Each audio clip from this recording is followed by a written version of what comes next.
You're listening to Jay's Analysis, integrating film, philosophy, geopolitics, literature, history, economics, intrigue, and espionage, only at jaysanalysis.com. And now, Jay's Analysis Podcast, with your host, Jay Dyer.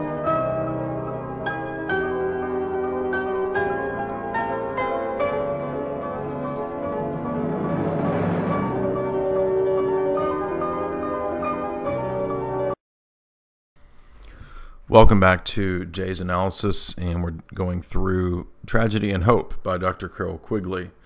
And if you heard the last lecture, then you know that we discussed the subject of the continental blocks and free trade. And then, of course, I did an interview with Tim Kelly as well, where we covered that subject in some detail. And we saw, as we mentioned before, that the League of Nations is what comes out of these free trade meetings of Oslo in 1930 and 37, the Hull meeting in 1934, the Van Zeeland Conference in 1937, and then the establishment of the League of Nations under the auspices of international law and the promotion of, quote, free trade. However, we saw that those things were not about free trade. They were about the excommunicating and economic sanctions to be placed on any other nations that might be trouble to the Atlantis' power structure. And so free trade actually meant U.S. trade, and it meant the predominance of the dollar as the world reserve currency. And in order to maintain that hegemony, what you need is your currency being used in all the nations. And that, of course, was the purpose of the BIS and the central bank model that we saw that will lead to Bretton Woods. Now, this process of moving into monopoly capitalism out of finance capitalism that we discussed, that is part of this consolidation process that we would see playing out in the continental block model.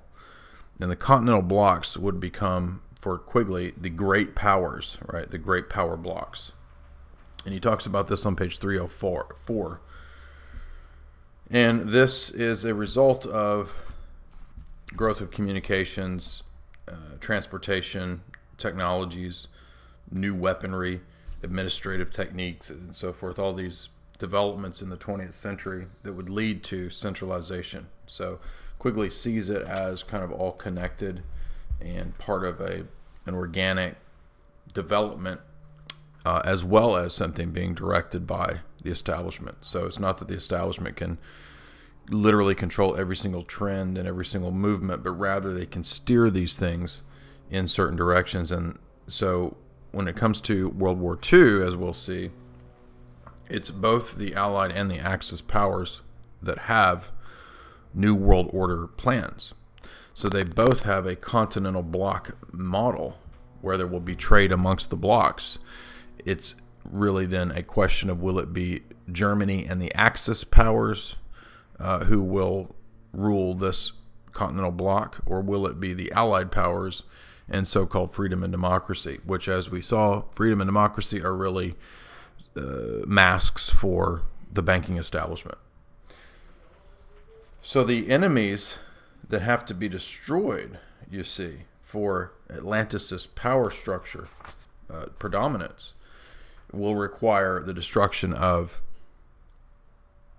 aristocracy, the destruction of nationalism, the destruction of tribalism, the destruction of tariffs and laws on or strictures on trade, at least insofar as it might be some other model, the German model, right? All of these things have to go, and it's quite clear that Quigley explicitly explains that this is all at the behest of the Atlantis' powers. Now, he says, outside the United States, many of the wartime control mechanisms were continued into the post-war period and contributed substantially to the creation of a new world of economics, a new kind of economics that we might call the plural economy. The pluralist economy operates from a shifting alignment of a number of interest blocks: labor, farm, heavy industry, consumers, finance groups, and government. This will be analyzed later, he says, but at this point, he says the post-war economy was entirely different from that of the 20s following World War I. And this was notable in the absence of a post-war depression, which was widely expected. But it did not arrive because there was an effort to stabilize the economy, on the gold standard. The major difference was the eclipse of the bankers, who might have largely reduced in status from the masters to the servants of the economic system. This has been brought about by the new concern of real economic factors instead of financial encounters. As part of this process, there was a great reduction in the economic role of gold. From this has flowed two persistent post-war problems,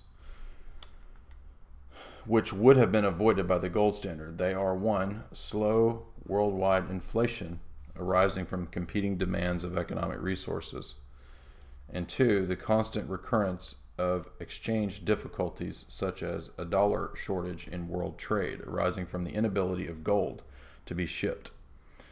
These inconveniences associated with the absence of a gold standard and the inadequacies of the financial arrangements were generally regarded as a small price to pay for the full employment and the rising standards of living which advanced in industrial countries in the post-war era.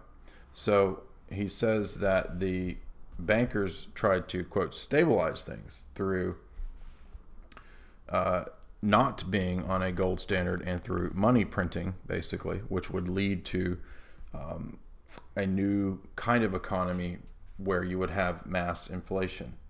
And this, of course, parallels with the FDR period, where you will have the bankers organize large-scale money printing and debt-based economy to them, and a period of removal from the gold standard. So war, we see, interestingly enough, is actually not good for the economy as a whole, right?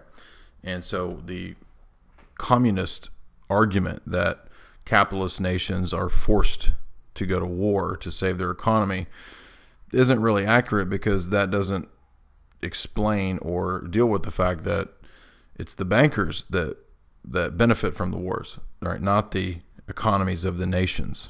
And so it's only when you characterize these things as, oh, it's actually the U.S. versus Russia, right? And it's the U.S. economy versus Russia. Well, that's not, or against Germany. That's not how it really is.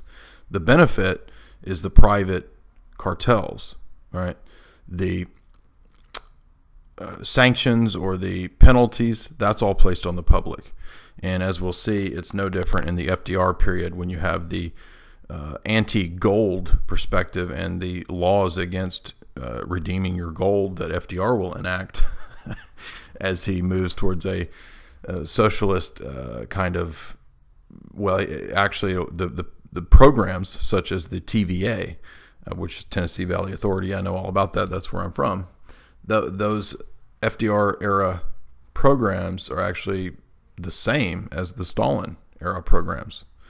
And these programs, in a sense, they work. I mean, they kind of work in that, yeah, you can get things built like the Kentucky Dam and all this big stuff, Manhattan Project and all these things. But none of these things are done for the public, and they're all sold to the public under the guise of, chicken in every pot, and we'll put you all to work. I'll create jobs, every president says. Well, the president doesn't create jobs. It's industry that creates jobs. But the industries that we're talking about here are all going to be public works programs. But who funds these public works programs? Since they're not private, they're not motivated by any individuals who, want to create companies or roads or whatever to make a profit. They're at the behest of the state and the public goods, supposedly. But actually, that's all a front for private entities, right? And that's why Quigley says that FDR goes in debt to the bankers. And we have a movement towards a debt-based economy. And that's the big point that Quigley's making here on page 371 when it comes to mass inflation. So, and that's what we're going to see in the post-war period. And this will also play into World War II. Because as we said, it's not about trying to stabilize economies. The boom-bust cycle is something that the bankers, like. They benefit from that. But before we get to FDR and all that, we have to go through the introduction of international socialism and Bolshevism and communism and Marxism. So Marx had kind of appeared on the scene in the middle 19th century, and it is a banker-funded ideology. It's a London-based philosophy, just like socialism and just like radical Wahhabism. You'll notice that these great so-called ideologies, be they radical Islam, be they Marxism, communism, be they Western liberalism, democracy, be it Darwinism, be it what else, right? They all come out of the Anglo-Saxon model. And this is why, for example, Alexander Dugin, quite correctly, many times over, discusses the Anglo-Saxon tradition as the liberal tradition. And this is what he's talking about. He's talking about this long train of pragmatic, materialistic, positivist, empiricist, liberal ethics, ethos, and metaphysics. Well, anti-metaphysics, ultimately. And that will filter into all areas of life, be it industry, be it government, be it philosophy, economics. All of these areas are going to be shaped by the Western Atlanticist powers, which in this period will be the U.S. and the U.K. Quigley will argue that the U.S. structure will kind of come to dominate, at least economically, even over the London banks. But you have this older tradition of the shadow banking model, again, really being centered out of London. And as we move into the 20th century, up into World War II period, we're going to see that model is going to dominate the world. And so, you know, whether New York is going to eclipse London, I guess that's up for debate. In ways it does, right? But it's still the same model and the same power block, the same great power structure. And we saw that the British establishment was able to rein in their colonies. And I'm not saying that the U.S. Revolution was, I'm not saying that it was necessarily good or bad. I'm not making a moral judgment on the period. I'm just stating what seems to happen historically is that London brings the colonies back under its power, not in 1913, but far prior to that, right? You already had, prior to Colonel House and Woodrow Wilson and all that, you already had this same monopolistic structure of these families, J.P. Morgan, Rockefellers, right, who are working in tandem with the great London banking and European banking houses, right? And that's the real power structure. Now, Quigley says that the bankers are going to be eclipsed a bit, but what he's talking about is the financial capitalism model of large investment houses, okay? So that's during this period of 1900 to World War I and II, up to World War II. So that financial capitalism model is going to start fading away, and it's going to move into the monopoly capital model. And so the international corporations are going to play a much larger role than they did, say, in 1900. That does not mean that power is changing hand. It means that the existing power structure is simply moving along with and steering into a new mechanism or business model, is a good way to put it.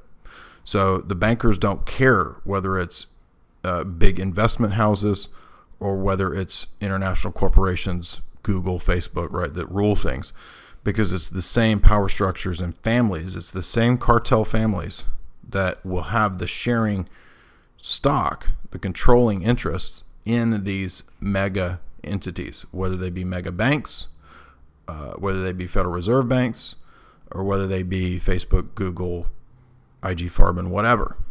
It's the same power structures that will have the controlling interests. And the point of it, really, as we saw, is further consolidation. And so you're on a long-term path that the globalists and the bankers have for global government.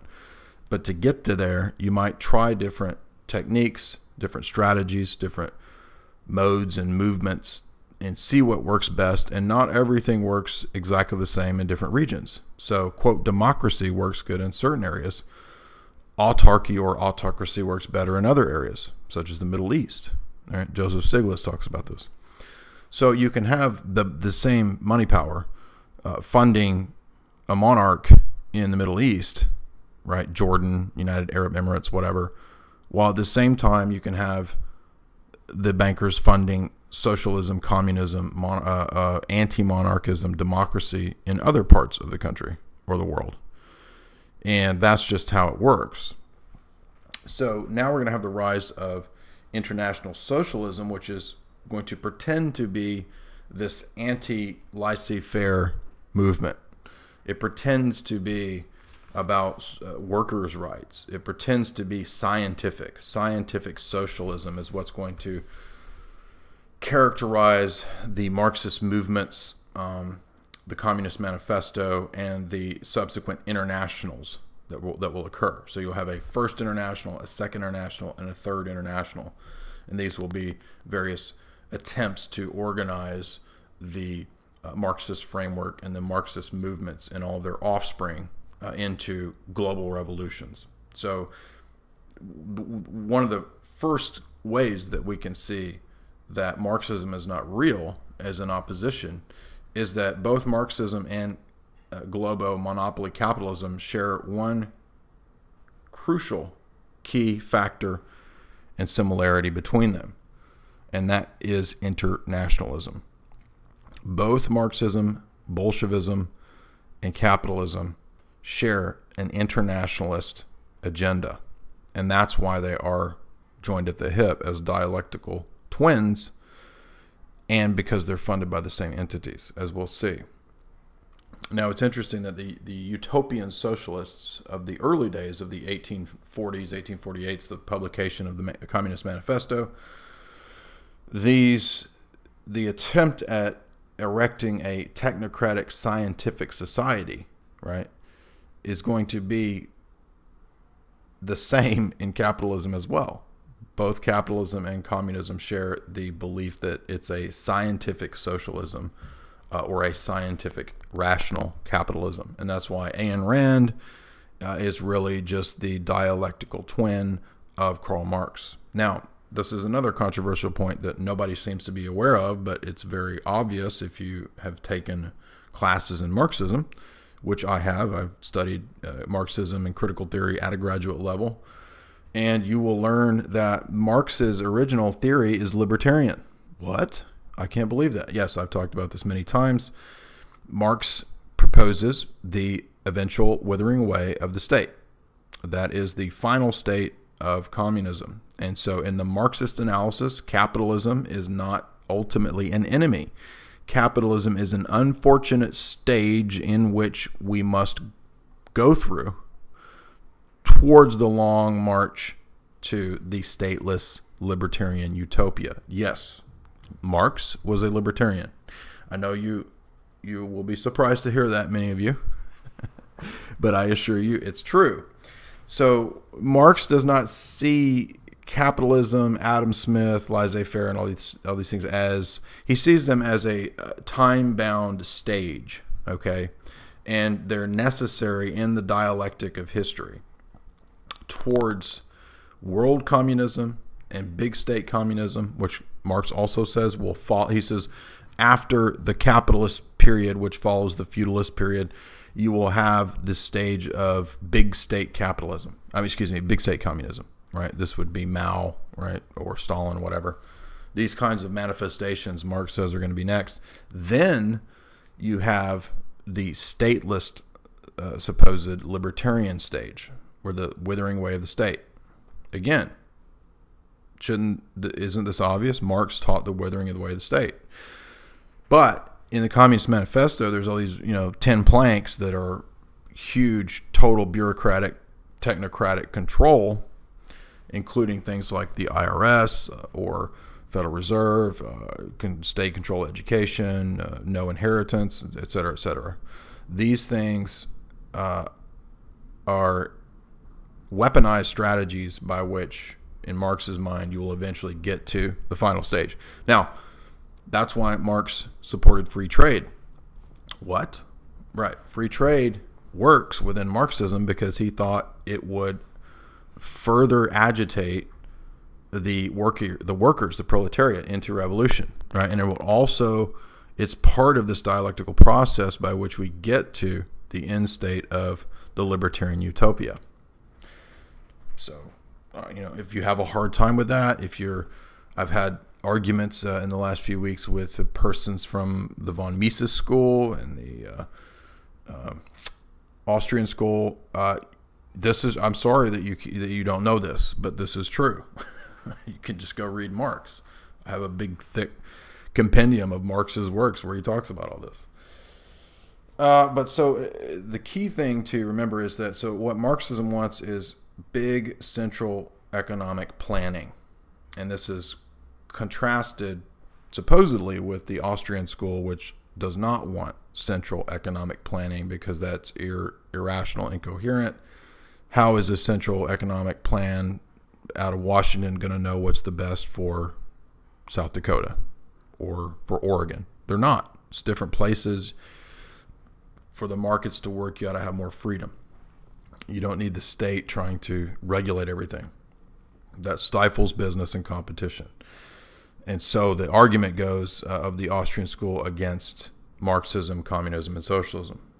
Well, unfortunately, what happens is, like if you read von Hayek's Road to Serfdom, von Hayek says we need a League of Nations, we need a United Nations to promote free trade, to promote libertarianism.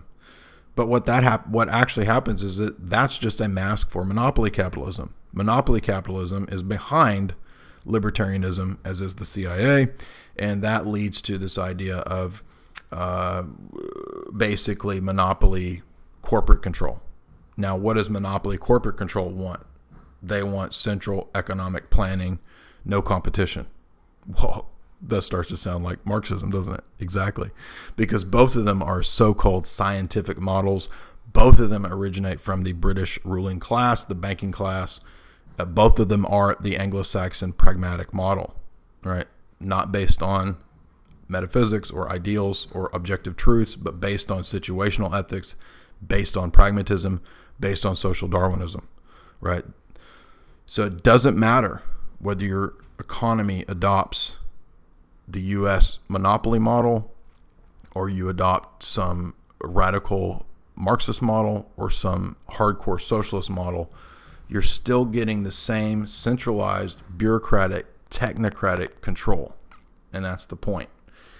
And Quigley's going to explain that. Okay, so it's not just me, and it's not just my theory. There's a lot of thinkers who will say this. Okay, Dugin says this. Dugin is aware of this. He talks about this often. Now, does that mean that all of these systems are the same or that they produce this? No. One of these is, some of these are going to be really bad, right? I mean, Marxism, hardcore Marxism, when it's put into place, Bolshevism, I mean, this is like tens of millions of people die, okay? Now, the Fabian model that works well with monopoly capitalism, which is the present system that we live under, it's not as overtly tyrannical. It's the slow kill model of, gradually poison the water, gradually promote toxic culture, destroy the family, right? But it's all the same model, right? It's Marxism. So this is where all the right-wingers and John Bircher idiots all get all confused, is that they think we're battling all these Marxists.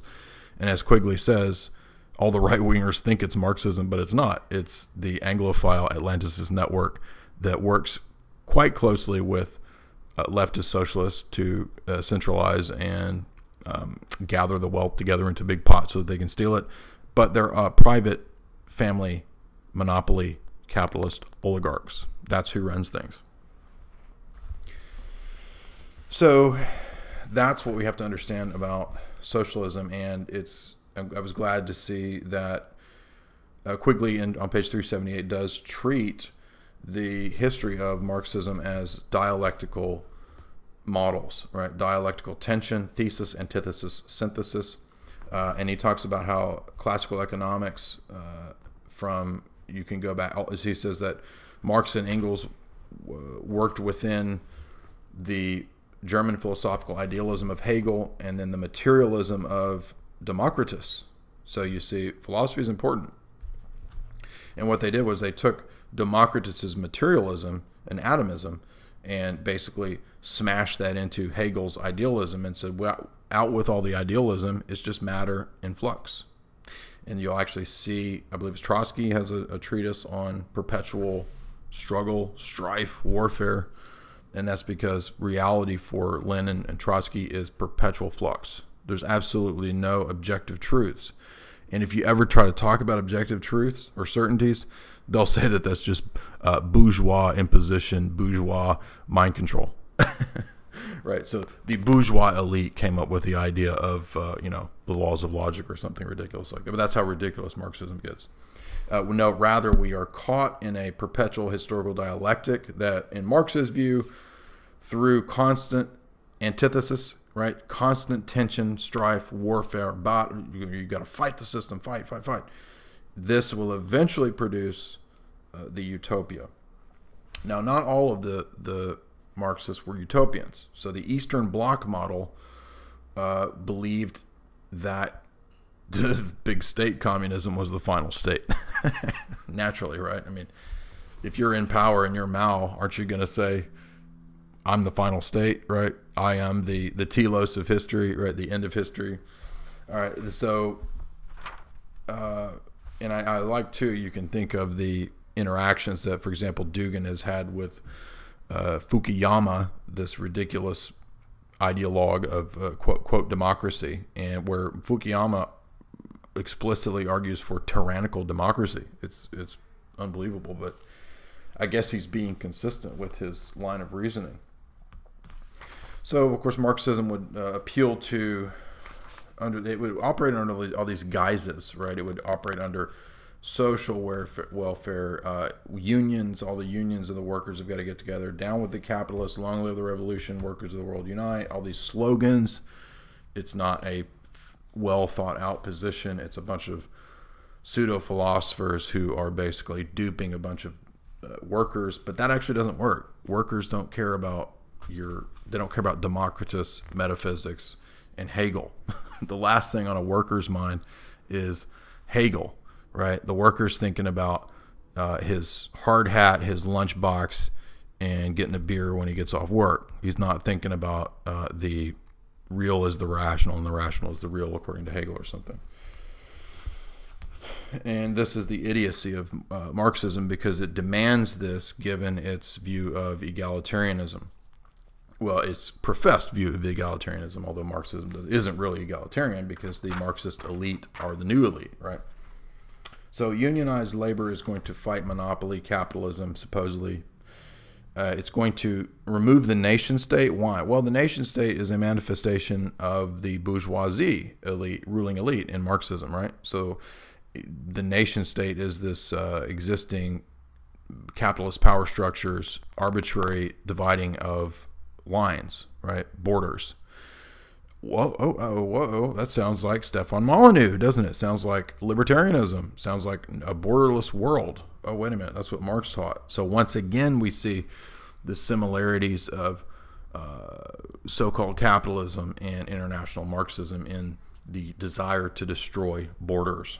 Now, I'm sure there's some libertarians out there, and there's these capitalists who are going to tell me, oh, we don't all believe in a borderless world. That's just some of the rogues, whatever. You're part of a liberal tradition, and that's the problem. And I don't know. I've talked about this I don't know how many times, probably 50 articles, 50 talks. Now, the Marxists also would operate under the guise of being anti-war. They're pacifists, right? And this is going to give us the 1917 Bolshevik Revolution. This is a bunch of community organizers. Makes you think of Obama, right? Community organizer. A bunch of propaganda, a bunch of agitprop. Quigley discusses on page 385 through Kerensky, and these different standout figures of the Bolsheviks who basically terrorize everyone into accepting Bolshevism. And they are completely ruthless, and this leads to economic and social collapse. So the Bolsheviks step in and they say, we're going to fix everything. We will organize everything under a completely scientific economic model, which is, when you hear that red alert, and no pun intended, red alert, right? Because they're going to ruin your economy. They're not going to fix your economy. And that's because, for one, Bolshevism is not based in reality. They murder the imperial family, which is discussed on page 387. You have the creation of artificial scarcity. This was one of the great tactics of the Bolsheviks. And then you have the nationalization of all industry, supposedly. And by 1920, what Quigley calls war communism rules all in Russia. Now, who's behind all this? Is it just these organic revolutionaries? No. As we know from Anthony Sutton, and as we know from, I've actually read Warburg's letters, the New York banking elite funded the Bolsheviks, right? Anthony Sutton has a whole book on this. And why is that? Well, partly because the Jewish banking elite were not friends of the Tsar. They did not like the imperial family. That's one reason. That's not the only reason, but that's one reason.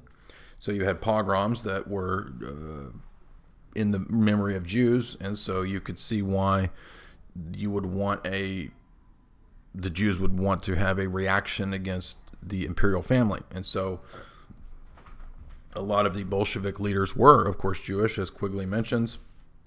But who does that mean? That who's behind this? Well, it's a deeper game at work here. It's not just Jews versus Gentiles. It's also the larger geopolitical strategy of reorganizing and destroying and weakening Russia. And so we're going to get into Kerry Bolton's his essay here in a minute, where he deals with this at length.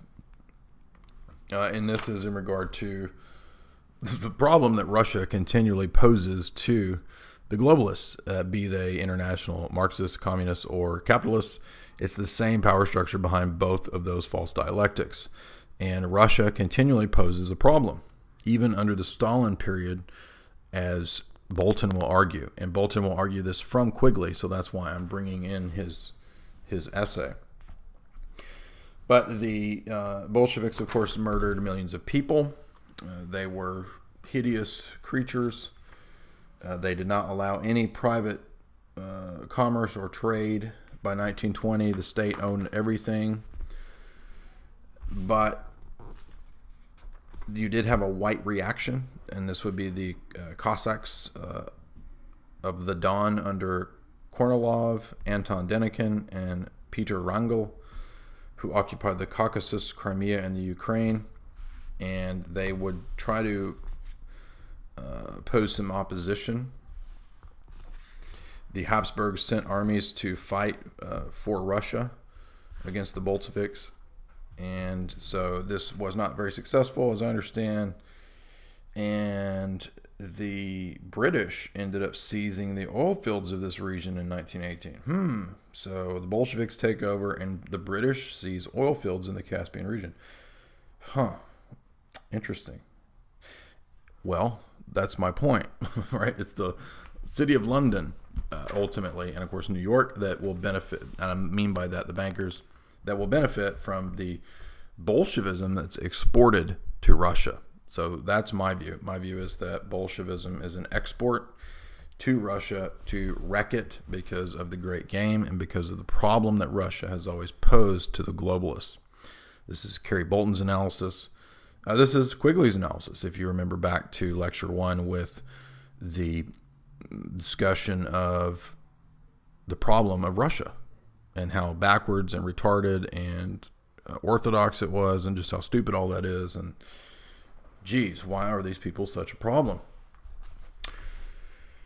On top of that, there is, as we said, as Friedman at Stratfor said, straight out of Quigley, the Atlanticist power has always worried about a union between Russia and Germany. So there must always be hatred, warfare, weakening of those two powers. Never let them unite. Curiously, too, Lenin saw the potential for a union between Germany and Russia to defeat the West, supposedly.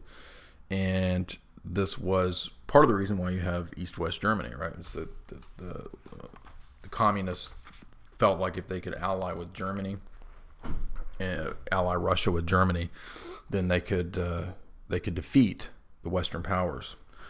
But this, unfortunately, never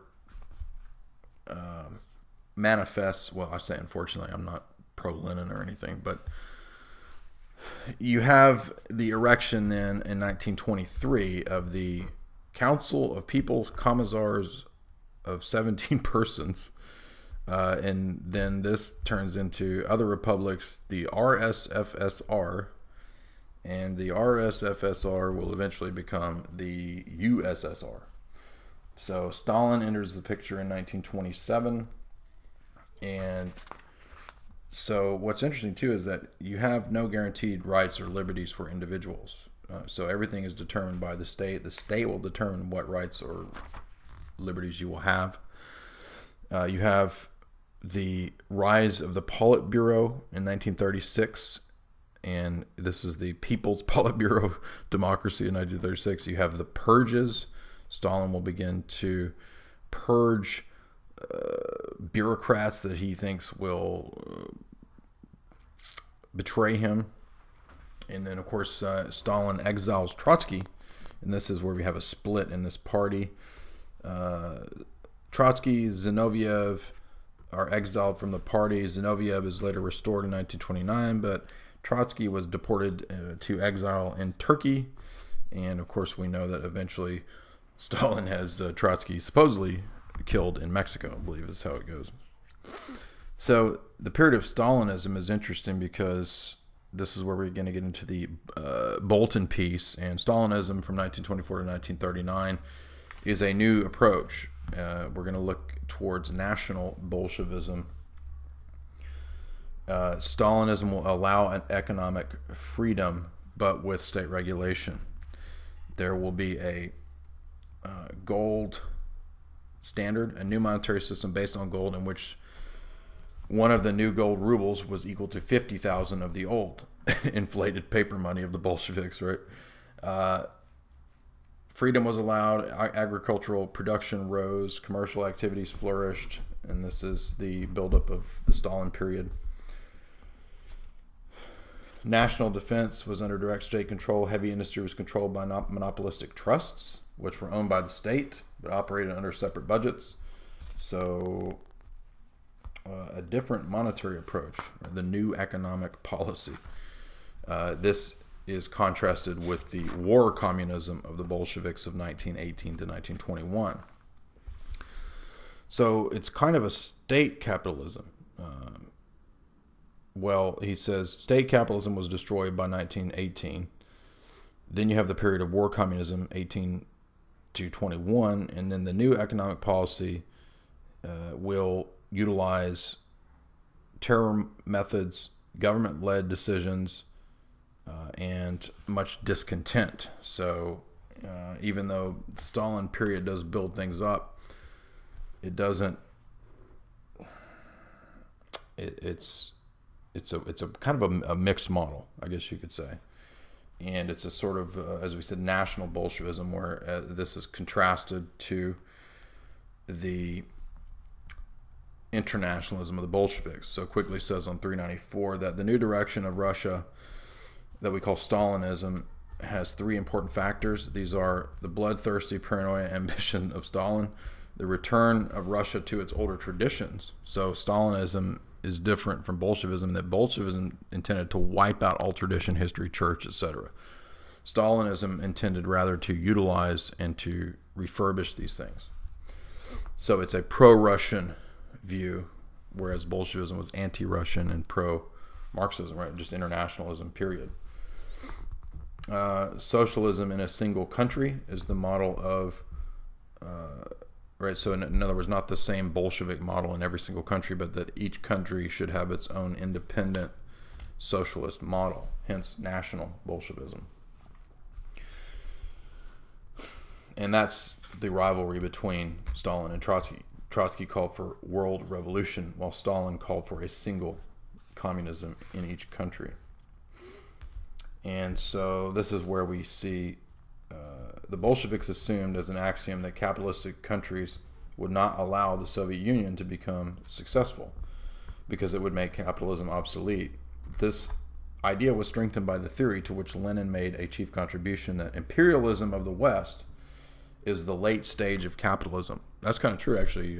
Spengler says the exact same thing. So, according to this theory, a fully industrialized capitalist country enters upon a period of economic depression, and then it leads to warlike aggression. And part of the problem with this is that these Marxists, they always try to find like a scientific pattern that will happen in history.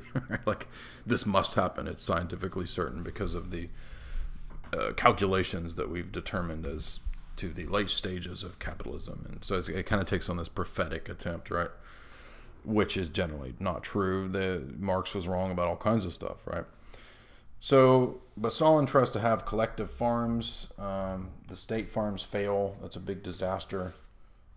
There's a fall back into Russian mobsterism and thuggism, a police state, a lot of espionage. Quigley says that 3 million people starve in the Stalin period of 1931 to 33. In 1945, Stalin claimed to Churchill that it was 12 million. So I don't know. Was it 3 or 12? You know, Quigley says 3. Stalin himself says 12. I don't know. But the collective farming, according to Quigley, was a disaster. And then there was all these other public works programs of the Tennessee that mirrored the Tennessee Valley Authority in the 30s. Interesting, because that's exactly what FDR was doing in America. So the Soviets are doing the exact same thing that FDR is doing. Interesting. Did it work? Well, it depends on what you mean by work. Yeah, people were given jobs by FDR, presumably by Stalin. Did it benefit them individually? Well, maybe for a period. But who pays for all this? Oh, the bankers do. Oh, wait, the bankers are paying with public money. So you're paying for your own stuff, and you owe all your life and your soul to the bankers, as Quigley will say.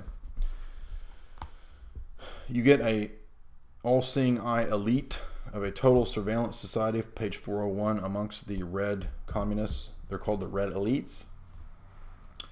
And they are the party elites. These are the new monarchs. So don't think that you're out of a hierarchy system. You're not. Anything that's labeled for the people, beware of. That's a lie. And basically have mass inflation.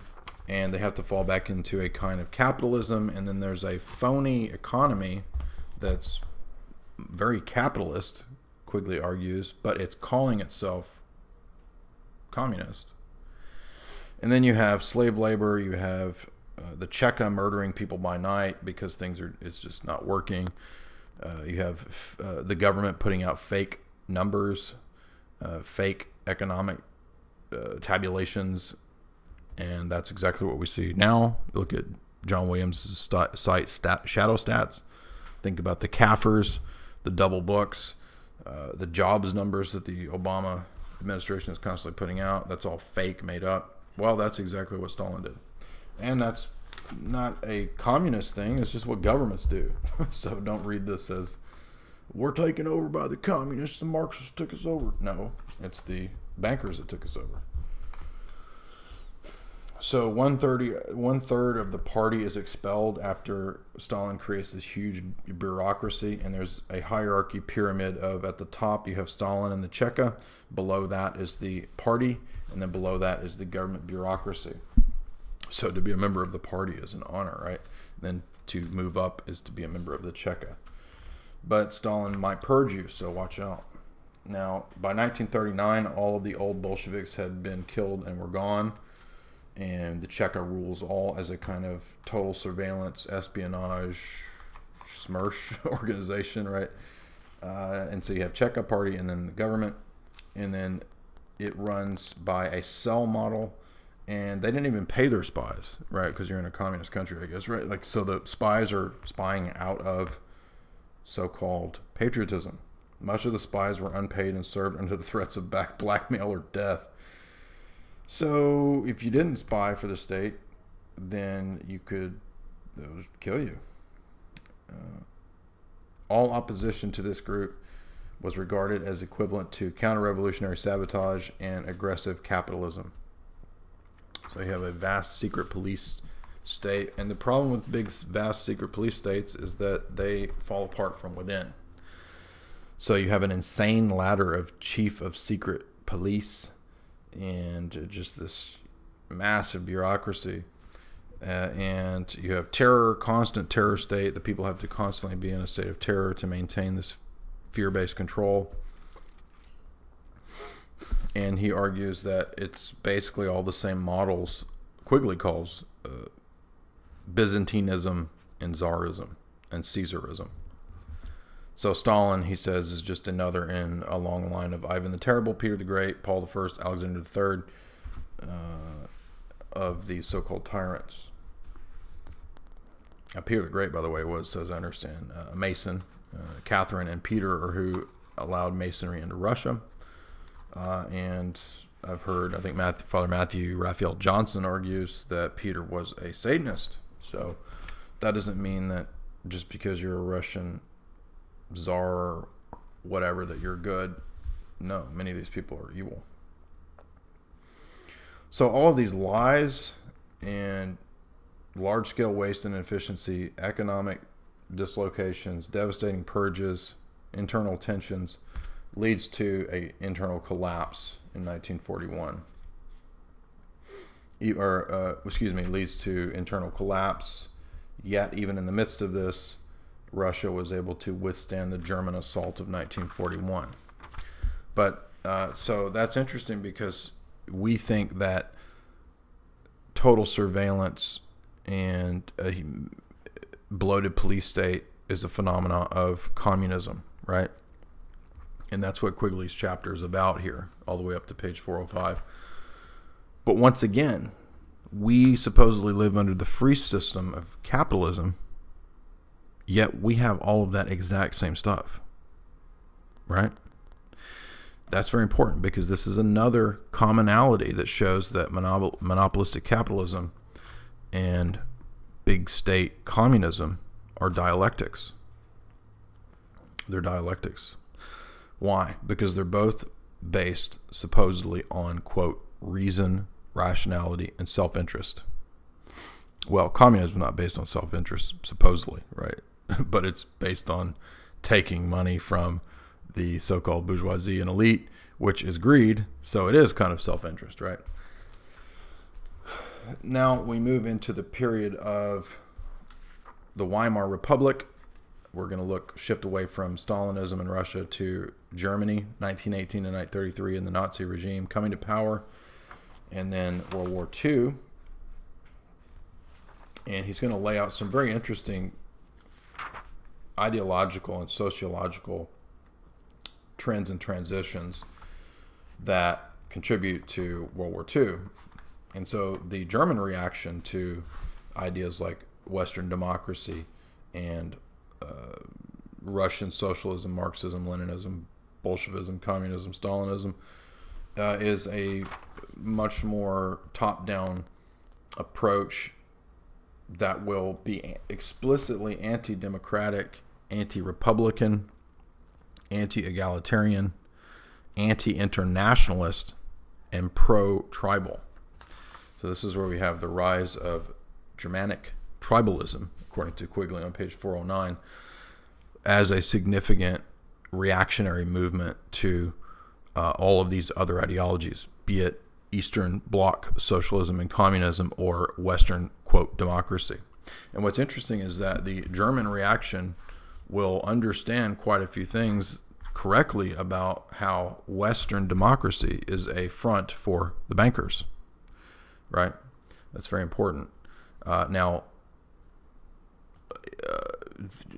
Stalinism will say the same thing too, by the way, right? So it's a lot of the right criticisms, but you'll have different puzzle pieces within each of these systems that tries to have correct answers and solutions. But I think each one of these is really just partially right and partially wrong, and that's why they're so problematic and why they lead to so much strife. And it really does start to look like engineered, what's the word I'm looking for? That there are different systems put into place by power blocks to manipulate, is what I'm trying to say.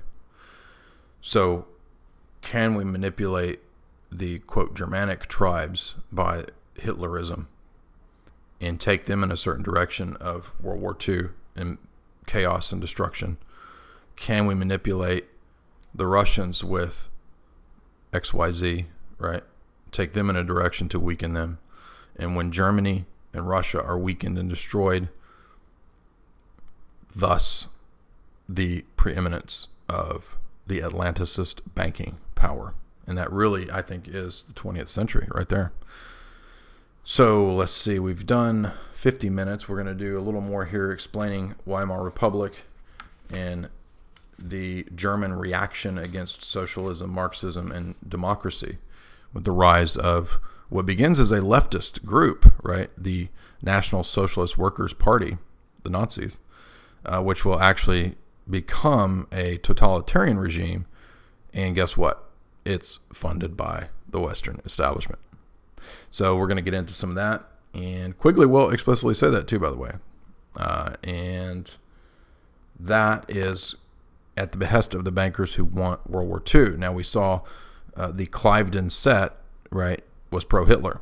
This is the British elites, the Astors, these groups, the Lords of London, the bankers. They're pro-Hitler, and they want Hitler to build up. They ran fake news stories about Hitler's power and prowess.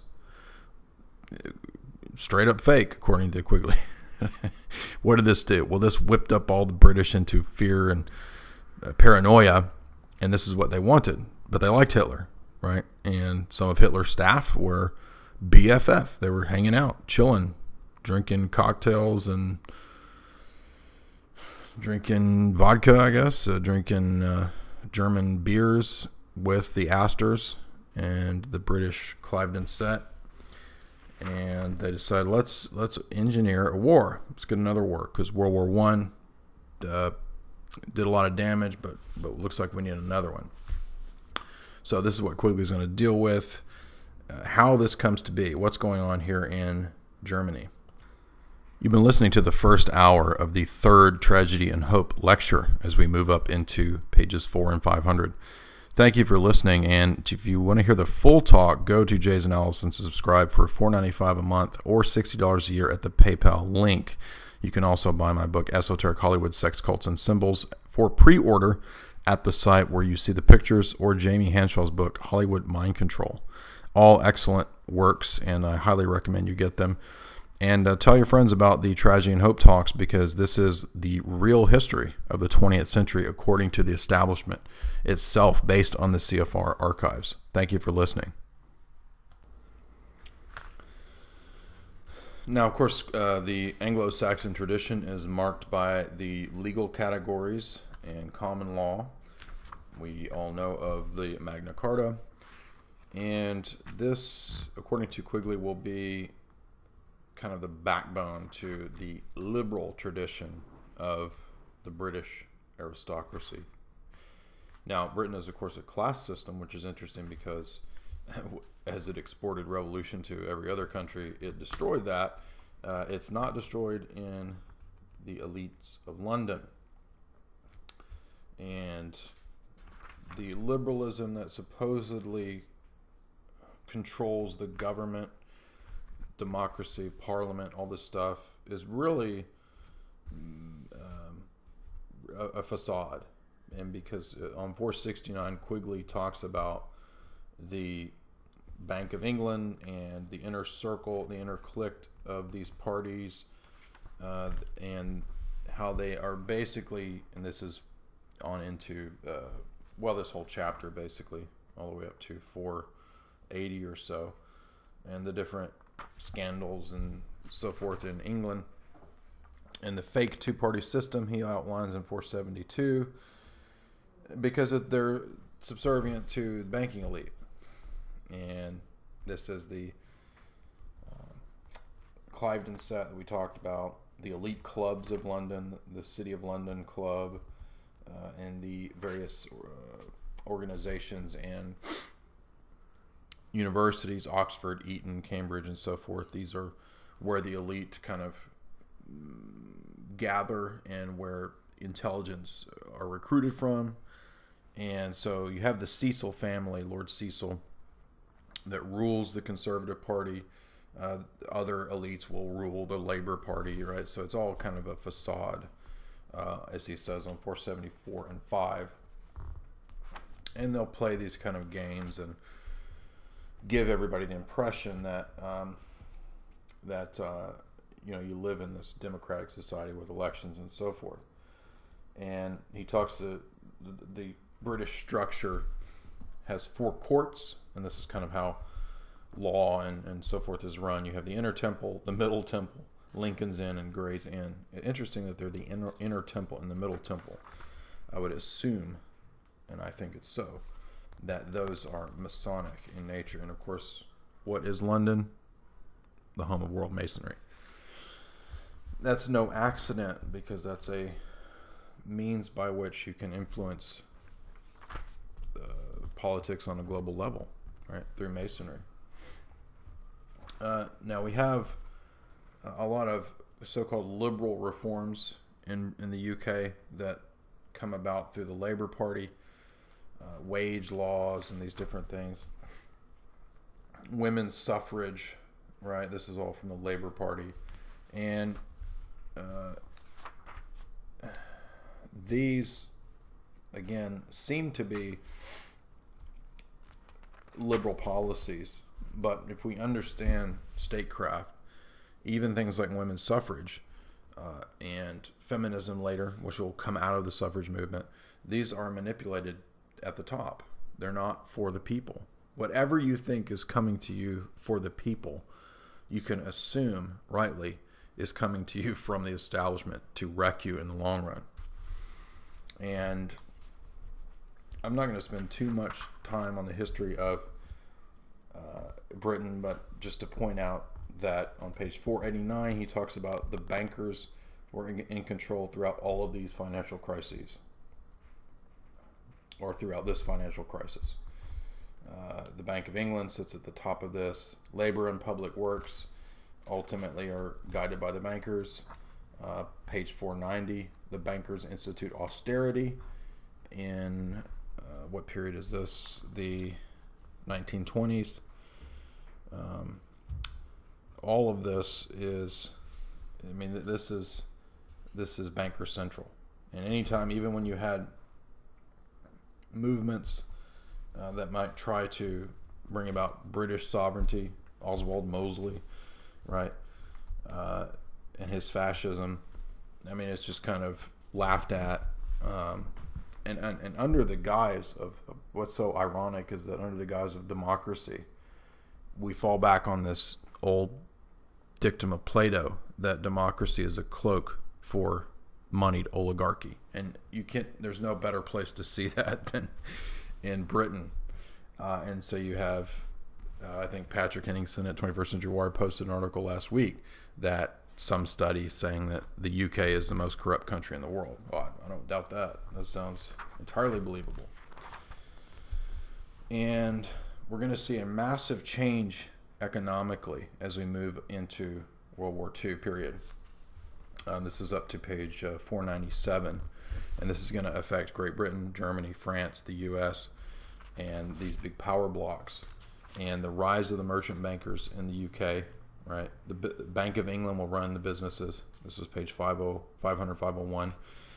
Again, we're back to the same big families: Montague Norman, Lazard brothers, Baring brothers, Rothschild, Schroeder, Hambros, Greenfell.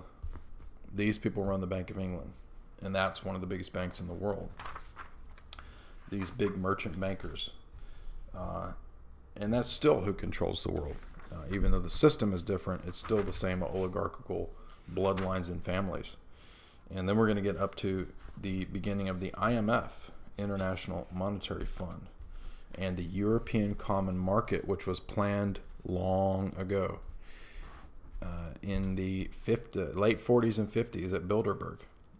And these same elites are going to plan the European Common Market, and it's going to be these elites that we're talking about that set it up. They also set up the G8 and the G20. So if you doubt this, again, I'm looking directly at page 499, 500, 501, 502, and then over to 506. So we'll also talk a little bit more. I didn't really get into it this time around.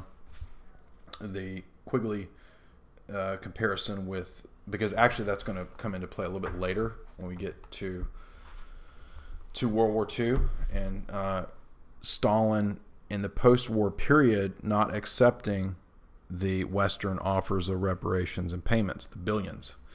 Now this is going to signify Russia again being a problem and having to be dealt with by the Atlanticist powers. And we're going to look at Kerry Bolton's piece, as we said, as I mentioned. So it'd be good to go ahead and read that if you can, if you're listening to this before we do the next talk, because it is important. It's Origins of the Cold War, How Stalin Foiled a New World Order. And I think that's posted at the Foreign Policy Journal, but I'll try to link that as well.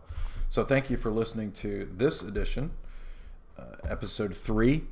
And next time we're going to talk about, again, the Cliveden set, how they're involved in bankers, engineering, and ruling things once again.